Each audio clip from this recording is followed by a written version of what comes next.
Hello and welcome to the GX Podcast, the world's first podcast focused on government services and their future. In this podcast, we talk about everything related to government excellence, government service design and delivery, GovTech, and citizen engagement. Join us for insightful interviews and conversations every month. Visit us online at gx.ae. Jaideep, welcome to the GX podcast. We are super honored and excited to have you on today's episode. How are you today? I'm very well, Ian. Thank you so much. It's my pleasure to be joining you. Jaideep, you are a multiple times author. You're a leading voice within academia, within innovation circles, startup circles, and you have a new book. Tell us a little bit more about that. Yes, I'm delighted to actually share it with you here on the screen. It's called How Should a Government Be? The New Levers of State Power. And the book really has its origins in work I've been doing, throughout my career, really. As a business school professor, I've been very interested in innovation, of course, principally in the private sector. And that's where I started most of my work. And I became particularly interested in this type of innovation that, you see in resource-constrained environments in emerging markets, which in countries like India, we would call jugaad innovation, but which in the West is called frugal innovation. And I wrote a couple of books about that phenomenon of how around the world we see now small teams, sometimes of our students, able to do remarkable things that only large companies or big governments could have done 10 or 20 years ago. They can come up with highly affordable solutions in areas like financial services, healthcare, education, energy, and so on, software, hardware. And, they do this across sectors, and often they impinge on public areas of, social impact and public services. So I wrote these two books, Jugaad Innovation about emerging markets, Frugal Innovation about Western countries. And when I published these books and talked about them, invariably somebody would ask me, so what does this mean for governments? And I began to think about that. What does this mean both for the government in terms of how it does its own operations and delivers for its citizens, but also what does it mean for how governments should manage this phenomenon in the economy? And that's what, went into writing this book. And 5 years later, it's out in the market. That's incredible. And it's so important to have voices such as yours talk about the challenges, the opportunities within government. And in fact, the GX initiative and GX, the podcast, is part of that whole initiative. The entire reason is to build the thought leadership and ideas that can be exchanged between different governments to help shape the tomorrow and better governance. I want to talk about one thing that is common between all of us today, and that's COVID-19. It's the pandemic. Different governments have been reacting differently to the pandemic. Many new things, innovative things, such as the COVID-19 passport is coming down, and there's talk about many different things, vaccinations and so on, opening the economies. How do you think we've done so far, and how do you think governments have done so far with handling the pandemic in general? Yeah, that's a great question, Ian. And interestingly, I started writing the book long before the pandemic, and actually the book was pretty much done when the pandemic hit. And then, of course, I had to rework some bits and, sort of start thinking more about the pandemic. And actually, interestingly, the things that I talk about in the book, the pandemic has just made them even more important. These messages in the book are even more stark now because of the pandemic. First of all, it shows us just how important state competence, government competence is, and how important it is that governments are able to balance several things, like being effective on the one hand, but also efficient, being timely and being relatively low cost and so on, but also ensuring our freedoms and liberties. These things are constantly jostling against each other, and governments have to figure out how to do that. And yes, some governments have done better than others, clearly, and trying to understand why it is so important and relative and very relevant to the book as well. So one of the key things that I look at in the book is how governments can now use technology and new forms of organizing to be able to balance, efficiency, effectiveness, and people's liberty. And in fact, the pandemic is full of examples of that. the governments, in my view, that have done the best in response have shown that they are agile and nimble and comfortable with doing precisely that, with being able to use technologies and forms of organizing to do things like the test, track, and trace, those kinds of programs, or the vaccination program, or the vaccine passport, but also non-public health related things like making payments to individuals and businesses to keep them afloat in these difficult times when they don't have forms of employment or income. So these principles in the book just come out into more stark focus, the importance of using this, and also being guided by certain principles that I explore in the book. So for instance, being responsive, putting the citizen at the heart of everything you do and responding to the citizen's context and needs. So working sort of outside in rather than inside out in designing and delivering all these kinds of services that you're doing, and involving citizens in that process as well. That seems to be a key kind of principle. But also principles like being entrepreneurial and being proactive, particularly engaging other parts of the economy. So with the vaccine program, for instance, look at the UK, they were pretty proactive in engaging with the third sector, like the universities like Oxford, which were developing candidate vaccines, but also big companies like AstraZeneca, which could then do the clinical trials and scale them. And then, of course, the NHS, which will then roll out the vaccination program. So being entrepreneurial and playing this coordinating role, working with others, not trying to do all the rowing, but steering people in the common interest. So I think different governments have done certain things well, other things not so well, but the underlying theme are these principles. How to use new technology, be responsive, be entrepreneurial. What about trust? Now, trust is the fundamental, I think, element of any kind of a relationship, any kind of a transaction, governments. Do you think governments so far have done well with building trust, or what can governments do to build further trust? Yeah, Ian, absolutely key. Trust is so important to how societies function, especially in times of crisis, where you want to get people on side, you want them to believe in the vaccine program, you want them to commit to the vaccine program. If there's a lack of trust, then people will not participate. And then, of course, the common interest will not be served. And I think there's a very intimate relationship between trust and public services and government competence. I think the quickest way to erode trust of the public in government is if governments are incompetent and non-responsive in their delivery of public services. And conversely, the best way to build trust is to be responsive to citizens and to be nimble and agile and competent. So that principle that I explore in the book of being responsive, putting the citizen at the heart and working backwards, outside in, I think comes up again and again. And related to that is, bringing power and control closer to the citizen. Another way that you erode trust is by being remote from the citizen and the citizen's concerns, and having many layers of bureaucracy between the citizen and the centers of power. So I talk about devolution, how power can be shifted closer to people in their communities, so away from central government towards state and city government, so people are involved in their own lives, of course coordinated from the center. So that kind of devolution, or you bring people closer to you by engaging them, often through digital platforms, engaging them in the whole process. So that principle of responsiveness is important. I also talk about another principle of inclusiveness. So governments have to think about different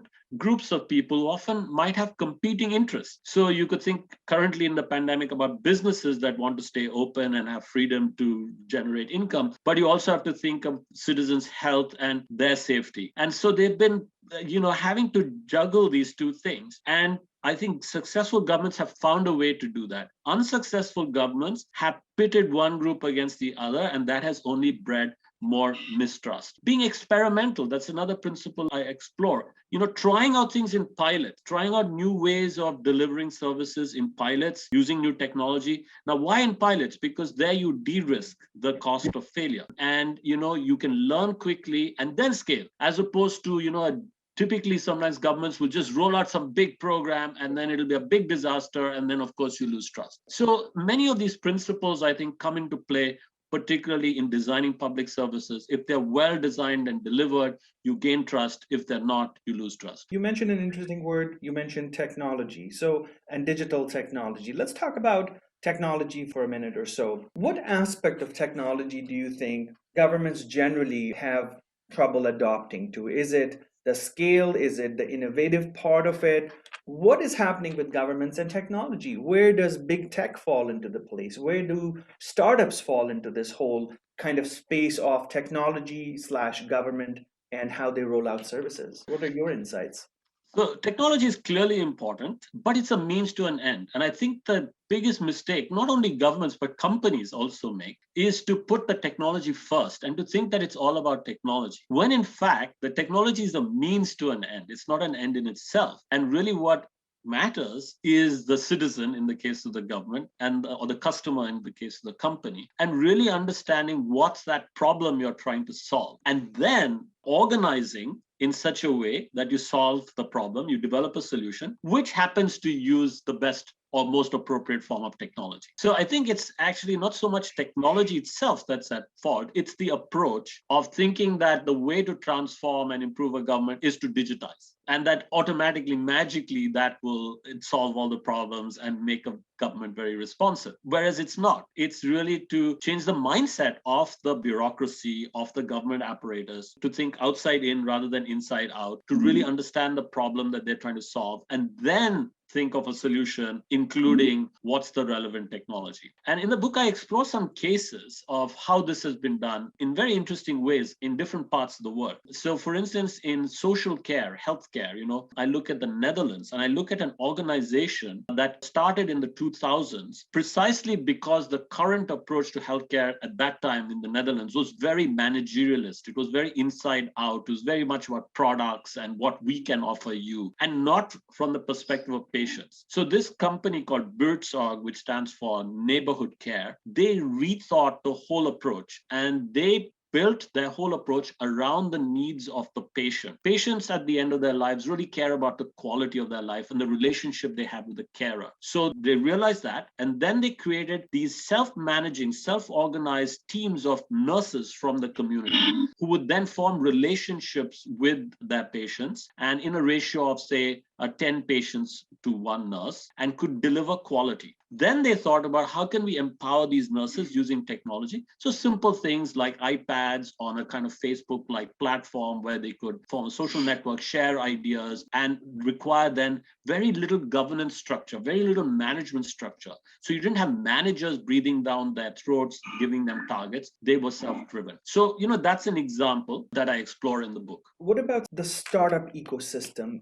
Can governments work with startups to innovate, to build new things? Oh, absolutely. As I said, I look at how governments should not only manage their own operations, how they can get better and more competent and efficient in delivering services. But I also look at the role that governments play in managing the economy, regulating the economy and cultivating the economy. And that, of course, includes both startups and big players. It's very important in any economy that you have this rich ecosystem of startups that are trying out all kinds of crazy things sometimes, some of which will not work, which will be doomed to fail, but others which potentially offer, transformative potential. So you need the startups, but then equally you need large companies that can scale, or indeed the government itself that can select the best ideas and support them to scale by procuring them. And again, we've seen that in spades during the pandemic. We've seen plenty of examples of how when it's worked, the state has played a very nice coordinating role, not doing all the rowing and all the heavy lifting itself and trying to control everything, because then you're doomed to fail. You will not be able to do everything well on your own as a state. Instead, understanding who are the different players, what are their relative strengths and merits, and then how can we get them to work together so everybody benefits. And as I said, in some cases, this has worked very beautifully. So we've had, in the case of the Pfizer vaccine, the idea came from a startup, BioNTech. It was inevitable that some startup would come up with this interesting new vaccine. But of course, the startup then couldn't take it to the next level. You needed a big pharmaceutical company like Pfizer to come in. They have the ability to do clinical trials quickly. They can manufacture at scale. They can distribute. And of course, you needed the administration as well in the US to come in, for instance, and to guarantee that they would buy up a lot of supply, created this Operation Warp Speed. Same thing happened in the UK. The government went in very entrepreneurially seeking out partners. They identified Oxford as a source of a vaccine, AstraZeneca as a commercial partner that would test it and scale it. And then, of course, the NHS would then actually roll out the vaccine program. And the state played a coordinating role. It presented some seed capital at the start, it supported it at the start, and then they became a big procurer. So that's the role of the state, in my view. They have to nurture and cultivate, they have to regulate in a smart way, but they have to steer, not row. Incredible. I know, Jaideep, we're short on time, and thank you so much again from the GX team here for spending this time with us. Let me ask you maybe one or two more questions around your recommendations for governments. What would be maybe the radical enhancements that you suggest governments should undertake to enhance government services in general? So, we mentioned some of them. So one is, I would say that typically large organizations, whether they're in public or the private sector, they tend to work inside out. Even if they pay lip service to being citizen-centric or customer-centric, really they are preoccupied with their own operations and pushing stuff out. Instead, I argue that really governments need to work outside in. They need to start with the citizen, be focused on the citizen, understand the citizen's context, and then try and design and deliver services accordingly. And they should also engage the citizens in that process, because citizens will not only know their own problems very well, in some cases they may have already started to design solutions to solve their problems. So the state can actually benefit from that and help scale that. So that's one important principle of outside in versus inside out. The other is the tendency of many states, especially the federal level, is to try and accrue more power to themselves and control things from on high, Whereas I argue, if you're going to be responsive, you need to devolve power. Of course, the central government needs to coordinate, but devolve power to the state, to provincial levels, to the particularly cities. I have lots of examples of how mayors in cities, given powers, are able to do remarkable things because the scale is more manageable and they're closer to their citizens and they can engage their citizens from the ecosystem in a more manageable way. So outside in rather than inside out, devolution of power, coming closer to the citizen, coming closer to your people you govern. And the other principle which follows then is not to be top down. You have to, yes, have power that goes down, but you should also be responsive to ideas that come from bottom up. And this means engaging with startups, engaging with companies, engaging with the third sector like your universities, and engaging with citizens groups in general. So, all these stakeholders, and that's really the role of government, how to work with stakeholders, coordinate their activities, and let them thrive. That's incredible. Jaideep, thank you so much for sharing your insights. Tell us, where can our viewers find out more about you, your work, and how could they perhaps look you up? Well, I'm a professor at the University of Cambridge at the Judge Business School. So if you just Google Jaideep Prabhu, you'll come across my website. On my website, you can find out about my books, including my most recent book. This was published, How Should a Government Be? The New Levers of State Power, about a month ago by Profile Books. So if you Google my name and Profile Books, you'll get the website of the book, and there it tells you where it can be bought, including on Amazon. Incredible. Jaideep, I'm looking forward to engaging with you sometime soon again, just to update our viewers and our community on, what's the cutting edge in governance and what we should do. But thank you so much for your time today. We really appreciate it. And from all of us here at the GX podcast, thank you so much. Thank you, Ian. It's been a pleasure, and I'd be delighted to continue the conversation. I wish your viewers all the very best of luck in their important work. Thank you so much, and you as well. Thank you.